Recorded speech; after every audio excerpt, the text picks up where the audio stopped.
This YouTube channel does not promote any violent, harmful, or illegal activities. All content provided by this channel is meant for an educational purpose only.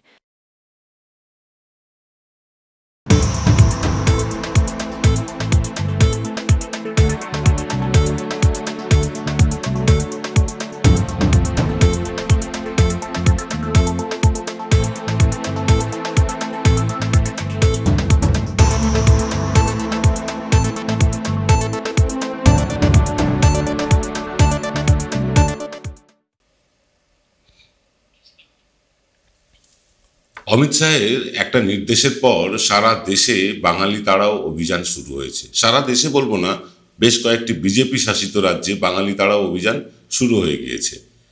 কি ছিল অমিত শাহের নির্দেশ? অমিত শাহ বলেছিলেন যে ভারতবর্ষে যেখানে যত পাকিস্তানি আছে তাদেরকে এদেশ থেকে বের করে দিতে হবে, খুঁজে খুঁজে বার করতে হবে রাজ্যে রাজ্যে। সঠিক নির্দেশ, কারণ যারা যে দেশের লোক আমাদের দেশে এসে হত্যালীলা চালায় সেই দেশের লোককে আমরা আমাদের দেশে ঠাঁই দেবই বা কেন? সঠিক বলেছেন, তার সাথে সম্পূর্ণ একমত। কিন্তু এই নির্দেশকে হাতিয়ার করে বাঙালি তাড়ানো হচ্ছে, বলা হচ্ছে বাংলাদেশি। এরকম বিভিন্ন রাজ্য থেকে আমাদের কাছে প্রচুর ফোন আসছে। আজ শুভ অক্ষয় তৃতীয়ার দিন আপনারা যখন অনুষ্ঠানটা দেখছেন সেই মুহূর্তে আমি রয়েছি দীঘায়। এই অনুষ্ঠানটা আগেই রেকর্ড করা, তাই আপনাদেরকে সকলকে আমরা শুভেচ্ছা জানাচ্ছি অক্ষয় তৃতীয়ার। আমি প্রবীর বিশ্বাস, এনকে ডিজিটালের পক্ষ থেকে সমস্ত দর্শকদের শুভেচ্ছা জানিয়ে শুরু করছি আজকের অনুষ্ঠান। এই অনুষ্ঠানে করতে অনেকদিন আগেই করা উচিত ছিল, কারণ ফোন আমরা পাচ্ছিলাম প্রচুর জায়গা থেকে, বিভিন্ন রাজ্য থেকে। সেখানে বাঙালিদেরকে চলে যেতে বলা হচ্ছে, অ্যারেস্ট করে নেওয়া হচ্ছে। এটা চলছে অত্যন্ত গোপনে, চুপি সারে। কোনো মিডিয়া, কোনো ইউটিউব চ্যানেল, কোনো টেলিভিশন মিডিয়া, কোনো প্রিন্ট মিডিয়া, কোথাও এই খবর ছাপা হয়নি। কিন্তু আমরাই প্রথম এই খবর আজকে আপনাদের তুলে দেব যে কিভাবে বাঙালি তাড়াও অভিযান চলছে অত্যন্ত চুপি সারে, বিভিন্ন রাজ্যে চলছে। যে দেশের রাষ্ট্রনায়করা চিলে খাওয়া দেখে বুঝে যান কারা বাঙালি, বাংলাদেশি, যারা পোশাক আশাক দেখে জাত চিনে ফেলেন, সে দেশে এইরকম ঘটনা ঘটবে, এটাই তো স্বাভাবিক। কিন্তু বাঙালি জাতিটা সারা দেশকে দেয়নি এমন কিছু নেই। দুহাত উজাড় করে দিয়েছে, স্বাধীনতা এনে দিয়েছে, একাধিক নোবেল এনে দিয়েছে, অস্কার এনে দিয়েছে, দেশ বিদেশ থেকে বিভিন্ন সম্মান এনে দেশকে সম্মানিত করেছে। সেই বাঙালিদেরকেই তাড়ানোর অভিযান চলছে দেশ জুড়ে, এবং সেটা অমিত শাহের এই নির্দেশকে হাতিয়ার করে। আমরা আজকে প্রথমেই দেখে নেব যে কোন কোন রাজ্যে বাঙালি তাড়াও অভিযান শুরু হয়েছে। এটা কিন্তু দাবানলের মতো ছড়িয়ে পড়বে সারা দেশে। এটা তাই আগে থেকেই আমরা অনুষ্ঠানটা করলাম, তবে অনুষ্ঠানটা করতে একটু দেরি হলো, কারণ আজ আমি এই মুহূর্তে দীঘায় আছি। আপনারা যখন দেখছেন সেটা রেকর্ডেড অনুষ্ঠান। আসুন আমরা দেখে নেব কোন কোন রাজ্যে বাঙালি তাড়াও অভিযান শুরু হয়েছে। প্রথম হলো গুজরাট। হ্যাঁ, গুজরাটে চলছে বাঙালি তাড়াও অভিযান। মহারাষ্ট্রে চলছে বিহারে, চলছে আসামে, এবং আপনাদেরকে বলে রাখি খুব অল্প হলেও চলছে কিন্তু দিল্লিতে। এই কয়েকটা রাজ্যে বাঙালিদের তাড়ানোর একটা অভিযান চলছে। কিভাবে চলছে? পুলিশের মাধ্যমে চলছে। যেখানে যত বাঙালি আছে সেখানে কিন্তু পুলিশ তাদের কাছে যাচ্ছে, তাদের আইডেন্টিটি কার্ড দেখছে, দেখে কনফার্ম হচ্ছে যে তারা পশ্চিমবাংলার লোক, তারপরেও কিন্তু তাদেরকে অ্যারেস্ট করে নিয়ে চলে যাচ্ছে বা ধমকি দিচ্ছে। আমাদের কাছে প্রচুর ফোন এসছে বহু জায়গা থেকে। মহারাষ্ট্র থেকে এসছে, মধ্যপ্রদেশ থেকেও দু একটা ফোন পেয়েছি আমরা, দিল্লি থেকে ফোন পেয়েছি গুজরাট থেকে। এরকম বিভিন্ন জায়গা থেকে ফোন আসছে যে আমাদের এখানে বাঙালি ধরপাকড় চলছে। কেন বাঙালি ধরপাকড় চলছে? বাঙালিরা কি পাকিস্তানি? না, তা নয়। বাঙালিরা পাকিস্তানি এটা কেউ মনে করে না, কিন্তু বাঙালি মানেই যে বাংলাদেশি, এরকম একটা ধারণা তৈরি করে দেওয়া হয়েছে এই বিজেপি শাসিত রাজ্যগুলোতে। দেখুন, আমাদের দেশের সংবিধান অনুযায়ী আমরা এক রাজ্যের লোক আর এক রাজ্যে গিয়ে কাজকর্ম করতে পারি, থাকতে পারি, বসবাস করতে পারি, আমরা নিজের ধর্মাচরণ করতে পারি। এটাই তো আমাদের সংবিধানের সৌন্দর্য। কিন্তু ঘটনাটা হচ্ছে যে সংবিধানকে বুড়ো আঙুল দেখিয়ে এভাবে বাঙালি তাড়াও অভিযান চলছে রাজ্যে রাজ্যে। আমাদের রাজ্যে পশ্চিমবাংলার ক্ষেত্রেই ধরুন, পশ্চিমবাংলার ক্ষেত্রে একটা অসমর্থিত সূত্রের খবর অনুযায়ী প্রায় 2.25 কোটি অবাঙালি এখানে বসবাস করেন। বসবাস করেন মানে তারা এখানে চাকরি বাকরি ব্যবসা সূত্রে আছেন, কেউ পড়াশুনোর সূত্রে আছেন, অনেকে এখানে বাড়ি ফ্ল্যাট ইত্যাদি কিনে নিয়েছেন, আর দেশে ফিরবেন না, স্থায়ীভাবে বসবাস করছেন। আমরা তাদের কিন্তু কখনো এটা বলিনি, তাদের বহিরাগত বলি ঠিকই, কিন্তু তাদের কিন্তু আমরা সসম্মানে রেখেছি। এখানে অবাঙালিরা যতটা সম্মান পান, অন্য রাজ্যে বাঙালিরা কি ততটা সম্মান পান? এটা কিন্তু একটা বড় প্রশ্ন, এবং এই প্রশ্নের কোনো জবাব নেই। একটা সূত্র বলছে, মানে সেই অসমর্থিত সূত্র বলছে যে 1,25,00,000 বাঙালি পশ্চিমবাংলার বাইরে আছে। 1,25,00,000 বাঙালি বিভিন্ন রাজ্যে রাজ্যে তারা কর্মসূত্রে আছেন, কেউ ব্যবসা সূত্রে আছেন, কেউ পড়াশুনো করছেন। এইরকমভাবে বিভিন্ন জায়গায় বাঙালি ছড়িয়ে আছে। আপনারা যারা পশ্চিমবঙ্গের বাইরে নিয়মিত যাতায়াত করেন তারা দেখবেন যে সমস্ত জায়গাতেই বাঙালিদের একটা বসবাস আছে। কিন্তু এই পাকিস্তানি তাড়াও, মানে যে স্লোগান অমিত শাহের, সেই স্লোগানকে হাতিয়ার করে বিজেপি শাসিত রাজ্যগুলোতে চলছে বাঙালি তাড়াও অভিযান। কতজন পাকিস্তানি ভারতে লুকিয়ে আছে আমি জানি না, সেটা ইন্টেলিজেন্সের কাজ, তারা করবে। কিন্তু বাঙালিরা অন্য রাজ্যে গিয়ে থাকবে, ব্যবসা করবে, চাকরি বাকরি করবে, পড়াশুনো করবে, এটাই তো স্বাভাবিক। যেভাবে অন্য রাজ্যের ছেলেমেয়েরা এ রাজ্যে এসে পড়াশুনো করে, চাকরি বাকরি করে, সেখানকার লোকেরা এখানে এসে স্থায়ীভাবে বসবাস করছে, কোথায় তাদের তো কোনো অসুবিধা হয় না, শুধু বাঙালিদের ক্ষেত্রেই অসুবিধে। আমাদের কাছে একটি ফুটেজ এসছে গুজরাট থেকে। গুজরাটের এক মহিলা, তিনি জানাচ্ছেন তার ভিডিওতে যে তাদেরকে কিভাবে অত্যাচার করা হচ্ছে। আসুন সেটা একবার দেখে নিই। আমার এই ভিডিওটা তোমরা বেশি বেশি করে শেয়ার করবে। একটা ইম্পর্টেন্ট কথা নিয়ে এসেছি, ঠিক আছে? তো আমরা গুজরাটে থাকি, এখান থেকে সবাইকে পুলিশ তুলে নিয়ে গেছে, সবাইকে, আমার চাচাদের, আমাদের যত বাঙালি ছিল সবাইকে তুলে নিয়ে গেছে। হচ্ছে তোমার কাশ্মীরে যে দুর্ঘটনা ঘটেছে তার জন্য সব বাঙালিদেরকে খুঁজে আর বাঙালিদেরকে তুলছে। কিন্তু তো আমরা তো ইন্ডিয়ান, আমরা তো কিছু করিনি, ঠিক আছে? আমরা তো ইন্ডিয়ান, আমাদের কলকাতা থেকে ক্যানিং থেকে 10 নম্বর হচ্ছে আমাদের ঘর। আমরা তো বাইরের দেশের লোক না, আমরা হচ্ছে ইন্ডিয়ান। তো আমার চাচাদের এখান থেকে তুলে নিয়ে গেছে, আমরা সব প্রমাণপত্র দিয়েছি, তাবু হচ্ছে ছাড়ছে না কাউকে, ঠিক আছে? অনেকজনকে তুলে নিয়ে গেছে, আমার চাচা, ভাইরা, মামাতো ভাইরা সবাইকে তুলে নিয়ে গেছে। তো আমরা সব প্রমাণপত্র দিয়েছি, লাইট বিল দিয়েছি, আধার কার্ড দিয়েছি, তোমার হচ্ছে কি না আইডেন্টি কার্ড দিয়েছি, তাবু ছাড়ছে না। এখানে বলা হচ্ছে, মতলব আমরা এখানে যেখানে থাকি সেখান থেকে তুলে নিয়ে যাচ্ছে, নিয়ে গিয়ে বলছে তোমাদের ছেড়ে দেবো বলে এখন 2-3 দিন হয়ে আছে, এটকে রেখে দিয়েছে। তো তোমরা প্লিজ বেশি বেশি করে এই ভিডিওটা শেয়ার করবে। শুনলেন, এটা আমরা হোয়াটসঅ্যাপে পেয়েছি ভিডিওটা। তো এরকম চলছে। পুনা থেকে এক ভদ্রলোক ফোন করে জানালেন তিনি সেখানে কাপড়ের ব্যবসা করেন। তাকে স্থানীয় তার প্রতিবেশীরাই বলছে এখান থেকে চলে যাও, তোমাকে এখানে থাকতে দেব না, কারণ তুমি বাঙালি। এরকম বহু জায়গা থেকে কিন্তু ফোন পাচ্ছি আমরা। মধ্যপ্রদেশ থেকে ফোন এসছে, সেখানে বাঙালি বলে তাকে চাকরি থেকে বরখাস্ত করে দেওয়া হয়েছে। এরকম বিভিন্ন জায়গা থেকে ফোন পাচ্ছি, খুব মানে গোপনভাবে, খুব মানে রাগঢাক করে এই বাঙালি খেদাও অভিযান চলছে বিভিন্ন রাজ্যে রাজ্যে, বিশেষত বিজেপি শাসিত রাজ্যে। অসমে আপনারা জানেন যে 19 লক্ষ মানুষকে ডিটেনশন ক্যাম্পে রেখেছে, তার মধ্যে 12 লক্ষই হচ্ছে হিন্দু বাঙালি। এইরকম একটা অবস্থার মধ্যে দিয়ে বাঙালি চলছে। আমাদের যে 42 জন সাংসদ আছে তাদের কারুর হেলদোল আছে? আমরা যদি এই খবরগুলো পাই তাহলে সাংসদেরা এই খবর পান না? বিশেষত যারা শাসক দলের সাংসদ, মানে অর্থাৎ বিজেপির সাংসদ, তাদের তো উচিত প্রোটেস্ট করা, বিরোধীদেরও উচিত প্রোটেস্ট করা। কোথাও তো কোনো প্রোটেস্ট দেখছি না। জগন্নাথ মন্দির নিয়ে ব্যস্ত আছেন মুখ্যমন্ত্রী, তার এইদিকে তাকানোর সময় নেই। তাহলে বাঙালি যাবে কোথায়? কার ভরসায় যাবে? যদি এভাবেই বাঙালিদেরকে বিভিন্ন রাজ্য থেকে উৎখাত করা হয় তাহলে এ রাজ্যে বাঙালিরা কতদিন সহ্য করবে? কতদিন সহ্য করবে? যারা সেই সব রাজ্যে বাঙালি উৎখাত করছেন তাদেরই তো দেশওয়ালি লোকজন এদেশে এ রাজ্যে এসে কাজকর্ম করে খাচ্ছেন। কোথায়? তাদের তো আমরা ডিস্টার্ব করি না, তাদের তো বলি না উঠে যাও। বরং উল্টে তারাই আমাদের এখন চোখ রাঙানো শুরু করেছে। বাংলার বিভিন্ন জায়গায় অবাঙালিরা বাঙালিদের ওপর চোখ রাঙানো শুরু করেছে। বিভিন্ন মলে যেখানে বাঙালি বাজার করতে যাচ্ছে সেখানে বাংলায় কথা বলা হচ্ছে না, বাংলায় কথা বললে বাংলাদেশি বলা হচ্ছে। মেট্রোর মধ্যেই ঘটনা ঘটছে, এসব ছবি ভাইরাল হয়েছে, আপনারা জানেন। নতুন করে সেই ছবি আর দেখাচ্ছি না, সময় নষ্ট করছি না। কিন্তু বাংলাতেই বাঙালি নিজ ভূমে পরবাসী হয়ে আছে। বাঙালি কতদিন এইভাবে পড়ে পড়ে মার খাবে? অন্য রাজ্যে তো খাচ্ছেই, নিজের রাজ্যেও খাচ্ছে। কারণ কি জানেন? কারণগুলো ব্যাখ্যা করব আজকে আপনাদেরকে, একটা একটা করে সবটাই বলবো। হয়তো আপনাদের অনেকের ভালো লাগবে না যে কথাগুলো বলবো, বিশেষত পশ্চিমবঙ্গের শাসক দলের লোকজনের নিশ্চয়ই ভালো লাগবে না, কিন্তু ভালো না লাগলেও তেতোটা গিলতেই হবে, অপ্রিয় সত্যটা আজ বলতেই হবে। আজকে নিজের রাজ্যে মার খাচ্ছে, বাইরে মার খাচ্ছে।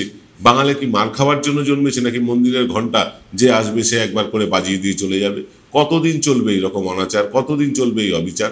আর কারা করছে, কাদের মদতে হচ্ছে, সেগুলোও কিন্তু আজকে সবটা স্পষ্ট করে বলবো একটা ছোট্ট বিরতির পর। ফিরে আসছি, ছোট্ট একটা 20 সেকেন্ডের বিরতি, তারপর আসছি কারণগুলো ব্যাখ্যা করতে। জয়গুরু রত্নভান্ডার জ্যোতিষীমা, এখানে গোল্ড মেডেলিস্ট জ্যোতিষী বসেন। হাই কোয়ালিটির আসল গ্রহরত্ন সবচেয়ে কম দামে এখানে পাওয়া যায়। স্থান বেলঘড়িয়া, রানী পার্ক, বটতলা, 2 নম্বর রেলগেটের নিকটে। 9681345722 এবং 9007778922।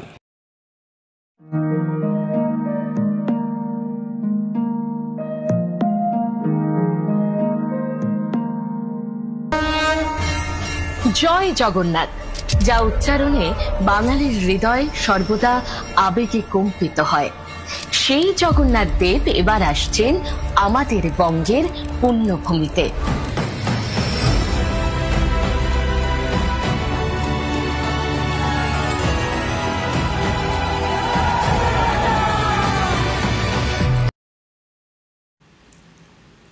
আমরাই একমাত্র চ্যানেল যারা জগন্নাথ দেবের যে মন্দির বা আপনি ধাম যাই বলুন না কেন, বা সাংস্কৃতিক কেন্দ্র যেভাবেই আখ্যায়িত করুন না কেন, তার লাইভ সম্প্রচার দেখাচ্ছি। অন্য কোনো চ্যানেল সেটা পাচ্ছে না।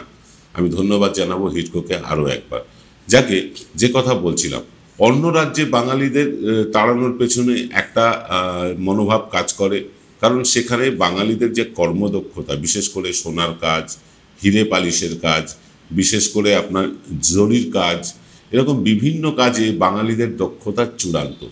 এমনিতেই বাঙালির মেধা নিয়ে কোনো দ্বিমত নেই। এই বাংলায় কিন্তু ভারতবর্ষের মধ্যে নোবেলগুলো এই বাংলাই এনে দিয়েছে, একটি বাদে। এই বাংলাই অস্কার এনে দিয়েছে, ভারতবাসীকে গর্বিত করেছে। আর সেই বাঙালিকে কর্নার করা, বাঙালিদেরকে সাইড করে দেওয়া, বাঙালিদেরকে তুচ্ছ তাচ্ছিল্য করা রাজ্যে রাজ্যে হয়, বিভিন্ন রাজ্যে হয়। আমি দীর্ঘদিন কর্মসূত্রে মহারাষ্ট্রে ছিলাম, আমি ছিলাম চেন্নাইতে, তামিলনাড়ুতে, আমি কর্ণাটকে বিভিন্ন সময় কাজ করেছি, দিল্লিতে প্রায় যাতায়াত করি। বাঙালিদেরকে একটা তাচ্ছিল্যের চোখে দেখা হয়। কারণটা আমি ঠিক জানি না। কারণটা একটা হতে পারে যে বাঙালিদের সাথে বিদ্যা বুদ্ধিতে যারা এঁটে উঠতে না পারে তারাই হয়তো এরকম তাচ্ছিল্য করে। কারণ এটা হতে পারে যে বাঙালির মেধা দিয়ে বাঙালি আজকে দেশের প্রায় সর্বত্র সব কটা ক্ষেত্রে প্রায় প্রথম স্থান অধিকার করে রেখেছে। সেটা হয়তো ঈর্ষার কারণ হতে পারে, এইসব হতে পারে। কিন্তু বাঙালিদের প্রতি যে একটা ঈর্ষা আছে, একটা ঘেন্না আছে, সেটা স্পষ্ট। আমি আপনাদেরকে আমার একটা ব্যক্তিগত অভিজ্ঞতার কথা বলি, নাম নিয়ে বলবো। জি নিউজের এক অ্যাঙ্কার, আমি তার নামটা ভুলে গেছি, এই মুহূর্তে মনে নেই। সংসদ ভবনে তখন প্রণব মুখার্জি হচ্ছেন আমাদের অর্থমন্ত্রী। প্রণব মুখার্জির যিনি আত্মসহায়ক, তিনিও মুখার্জিদা। তার পারমিশন নিয়ে বা তার অনুমতি নিয়ে আমি অর্থমন্ত্রী যে ভবন, আমাদের পুরনো সংসদ ভবনে তার অফিস, সেই অফিসে গিয়েছিলাম। এবং অফিসে গিয়েছিলাম, আপনারা যেরকম আমাকে দেখতে অভ্যস্ত, আমি খুব সাদামাটা পোশাক আশাক পরেই যাই, পোশাকের বাহারিপনা আমার নেই। তো যথারীতি সিকিউরিটি চেক যা যা হয়েছে হয়েছে। আমি যখন বেরিয়ে আসছি তখন জি নিউজের অ্যাঙ্কার প্রায় ছুটে এলেন। সেখানে ছিলেন আলুওয়ালিয়া সাহেব, আমাদের বর্ধমান দুর্গাপুরের প্রাক্তন সাংসদ। তিনি ছিলেন, তিনি অত্যন্ত ভালো বাংলাও বলেন। তো হঠাৎ ছুটে এলেন সেই জি নিউজের অ্যাঙ্কার। ছুটে এসে আমাকে বললেন, আপনার আই কার্ড দেখান, আপনি কে, কোথা থেকে এসছেন। তো আমি স্বাভাবিকভাবেই তাকে আই কার্ডটা দেখাবো কেন। আমি বললাম, আপনাকে তো আই কার্ড দেখাতে বাধ্য নই, আপনি কোথায় থাকেন? আমি কলকাতা থাকি, পশ্চিমবঙ্গে থাকি। আলুওয়ালিয়া সাহেবের কথাটা কানে গিয়েছিল। তিনি আমার কাছে চলে এলেন, এসে বললেন, পরিষ্কার বাংলায় বললেন, আপনি কোথায় থাকেন? কলকাতা। হাওড়ায় থাকি।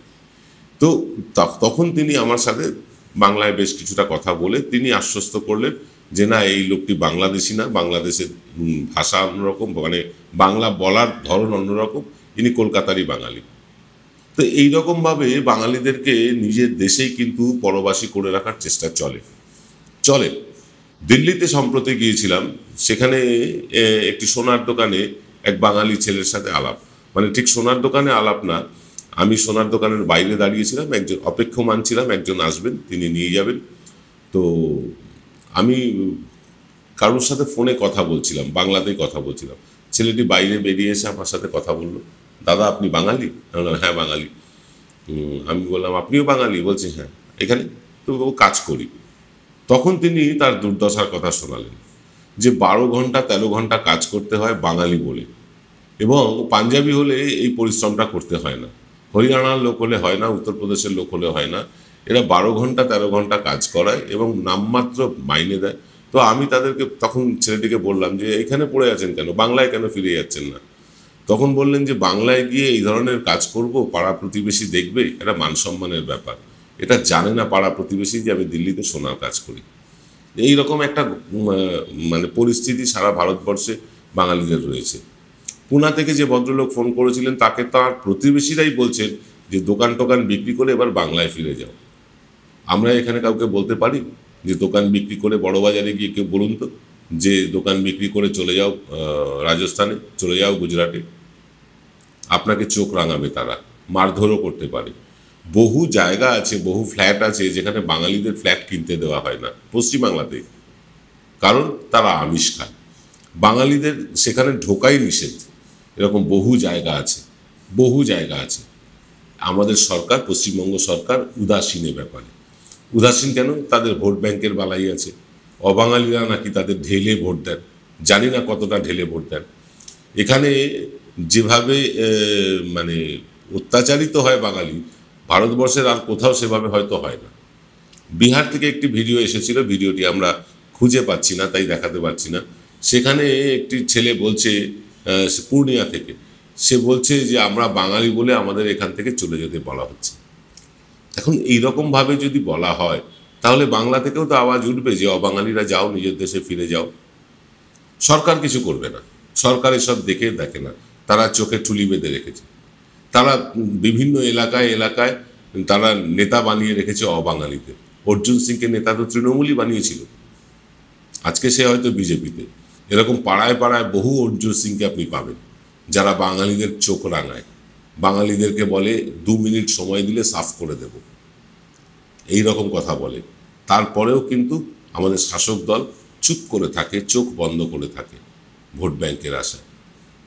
কিন্তু আদৌ কি অবাঙালিদের ভোট ব্যাংক যায় মমতা বন্দ্যোপাধ্যায়ের ঝুলিতে? এটা নিয়ে কোনো সার্ভে হয়নি। আইপ্যাক এ নিয়ে কোনো সার্ভে সমীক্ষা করে না, আমরা করি।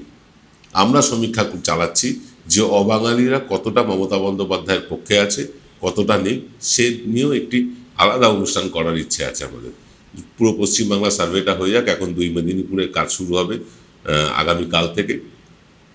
তারপর যখন পুরো পশ্চিমবঙ্গের কাজটা কমপ্লিট হয়ে যাবে, আমরা আপনাদের জানাবো যে কত শতাংশ বাংলাভাষী নন এমন মানুষ তারা মমতা বন্দ্যোপাধ্যায়কে সমর্থন করছেন, আর কত শতাংশ বিজেপিকে সমর্থন করছে। দুধ কা দুধ, পানি কা পানি, দুধ আর জল আলাদা আমরা করে দেব, খুব শিগগিরই করতে পারবো। এবার ঘটনা হচ্ছে যে এখানে শাসক দলের ভোট ব্যাংকের দিকে নজর আছে। শুধু কি এই দোষে দুষ্ট তৃণমূল? না, এই দোষে দুষ্ট সিপিএমের আমলেও লগনদেও সিং বলুন, রামপেয়ারে রাম বলুন, এরকম অনেক নেতা তারা কিন্তু রাজত্ব চালিয়েছে, চোখ রাঙিয়েছে বাঙালিদের। এখনো কিছু লোক চোখ রাঙাচ্ছে। আর বিজেপি তো মানে দলটাই বাঙালিদের দল বলে মনে হয় না, কারণ তাদের কালচার, তাদের সংস্কৃতি সবটাই গোবলয়ের, উত্তরপ্রদেশ বিহারের, এখানকার সংস্কৃতি বলে মনেই হয় না। তো বিজেপিকে আমি এই মানে ব্র্যাকেটে রাখছি না একটাই কারণে, কারণ বিজেপি অবাঙালিদেরই দল। তারা অবাঙালিদের মানে অর্থে পুষ্ট, ভোটে পুষ্ট। কিন্তু বাঙালির দশা কি? বাঙালি অন্য রাজ্যে গিয়ে মার খাচ্ছে, তাদের তাড়িয়ে দেওয়া হচ্ছে, সেটা একরকমভাবে মেনে নিতে পারি। কিন্তু এটা কি করে মানবো যে পশ্চিমবাংলায় কোনো অবাঙালি বাঙালিকে চোখ রাঙাচ্ছে আর বাঙালি পাশ কাটিয়ে চলে যাচ্ছে? এটাই বা মানবো কি করে? কেন প্রতিবাদ প্রতিরোধে সামিল হয় না বাঙালি? বাঙালি তো এত ভীরু জাতি ছিল না কখনো। ভারতবর্ষের স্বাধীনতা বাংলার হাত ধরেই হয়েছে, বাঙালির হাত ধরেই হয়েছে। আমরা তো নেতাজির উত্তর পুরুষ, আমরা তো রবীন্দ্রনাথ নজরুলের উত্তর পুরুষ। আমাদের মনে এত ভয় থাকবে কেন? যেখানে বাঙালির ওপর অত্যাচার হতে দেখবেন, এক কাঠা হয়ে তার প্রতিবাদ করুন, তার প্রতিবাদ করুন, হাতে নাতে ফল পাবেন। আমি অন্তত ব্যক্তিগতভাবে বহুবার পেয়েছি। প্রতিবাদ করলে কাজ হয়। কেউ যদি আপনাকে চোখ রাঙায়, পাল্টা চোখ রাঙান। কেউ যদি আপনাকে কুকথা বলে, পাল্টা কুকথা বলুন। গায়ে হাত দেওয়ার কথা আমি বলতে পারি না, সংবিধান অনুযায়ী সেটা বলতে পারি না, কিন্তু এটা তো বলতে পারি, আমার দিকে কেউ চোখ তুলে তাকালে আমিও তার চোখে চোখ রেখে কথা বলতে পারি। এই সৎসাহসটা বাঙালি ছিল, আছে, থাকবে। আমি জানি না কতজন বাঙালি আমার সাথে সহমত হবে, কারণ বাঙালি নিজেরাই ভেতো বাঙালি বলে পরিচিত, ভীরু বাঙালি বলে পরিচিত। গণ্ডগোল দেখলে পাশ কাটিয়ে চলে যান, আমার কি, আমার সাথে তো কিছু হচ্ছে না, এইরকম একটা ধারণা নিয়ে তারা চলেন। সেই ধারণা থেকে এবার বেরোনোর সময় হয়েছে। সেই ধারণা থেকে বেরিয়ে বাঙালিকে আগ্রাসী আর একটু হতেই হবে। আজকের অনুষ্ঠান এখানেই শেষ করছি। আর আপনারা যখন অনুষ্ঠান দেখছেন সেই মুহূর্তে আমি দীঘায় জগন্নাথ মন্দির উদ্বোধনে আছি। আজকে রাত্রে ফিরে আমি অনুষ্ঠান কতটা করতে পারবো জানি না, তবে চেষ্টা করব আপনাদের জন্য ভালো কিছু খবর, দীঘার কিছু ভালো খবর আপনাদেরকে দেব। আজ এই পর্যন্ত, সকলে ভালো থাকবেন। নমস্কার।